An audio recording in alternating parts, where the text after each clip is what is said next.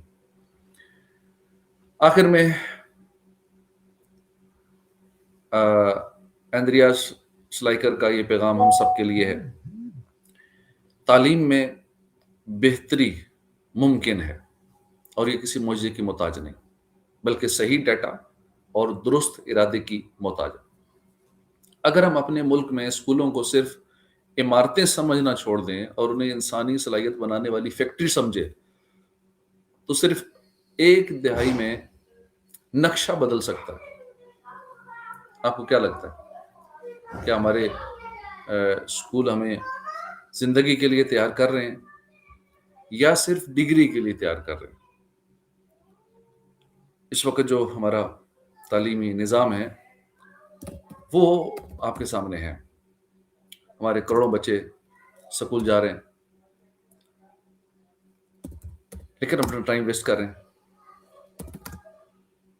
اور فیسیں بھی اچھی خاصی والدین دے رہے ہیں لیکن آؤٹ پٹ نہیں مل رہی.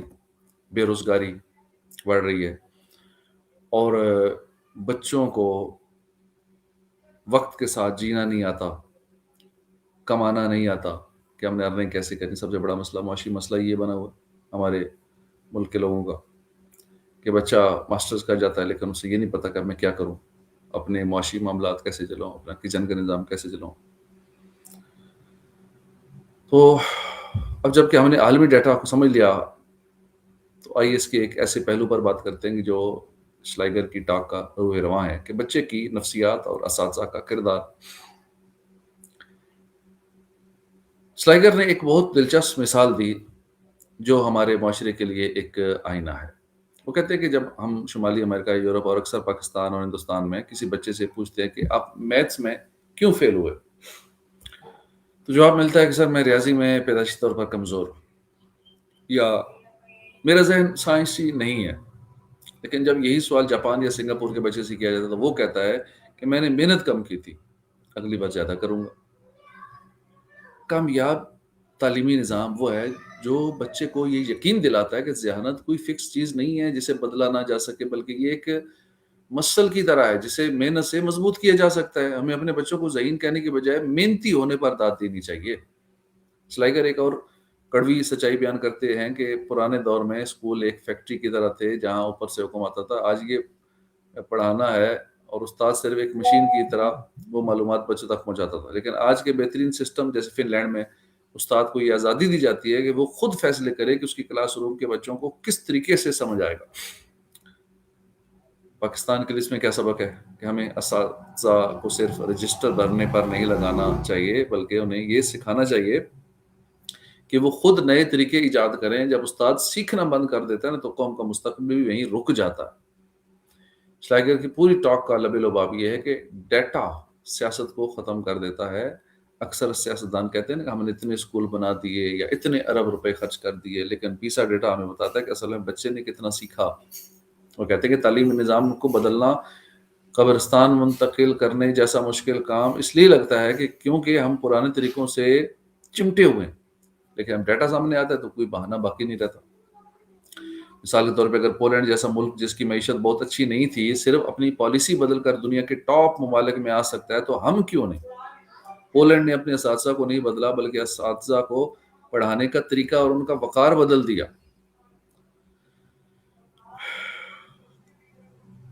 اسی طرح ہمیں اپنے تعلیمی نظام کو سیٹ کرنا ہوگا. ای آئی کے مطابق ہمیں اب اپنی ایجوکیشن کا سسٹم بنانا ہوگا. اگر ایسا نہیں کریں گے دنیا سے بہت پیچھے رہ جائیں گے. اگر اسی تعلیمی نظام پہ چلتے رہے جو اس وقت چل رہا ہے تو بہت بڑا نقصان ہوگا، جو ہو بھی رہا ہے. ملک پیچھے پیچھے جا رہا ہے، قرضے بڑھتے جا رہے ہیں، بے روزگاری بڑھتی جا رہی ہے، نوجوان پریشان ہیں اور بیسک انکم کی وجہ سے پریشان ہے. پر کیپیٹا انکم $1000 ہے، باقی ملکوں کی انکم پر کیپیٹا کسی کی $10,000 ہے، کسی کی $55,000 ہے، کسی کی $130,000 ہے. تو پاکستان پیچھے کیوں ہیں؟ اس کے لیے جہاں اور بہت سارے معاملات ہیں، خرابیاں ہیں، اس میں سے ایک خرابی یہ بھی دور کرنی پڑے گی. تعلیمی نظام کو جدید تقاضوں کے مطابق کرنا پڑے گا، اور اس طرح ہماری نئی نسل جو ہے وہ آگے بڑھے گی اور ملک کی ترقی میں اہم کردار ادا کرے گی. Thank you very much for listening. السلام علیکم ورحمۃ اللہ وبرکاتہ.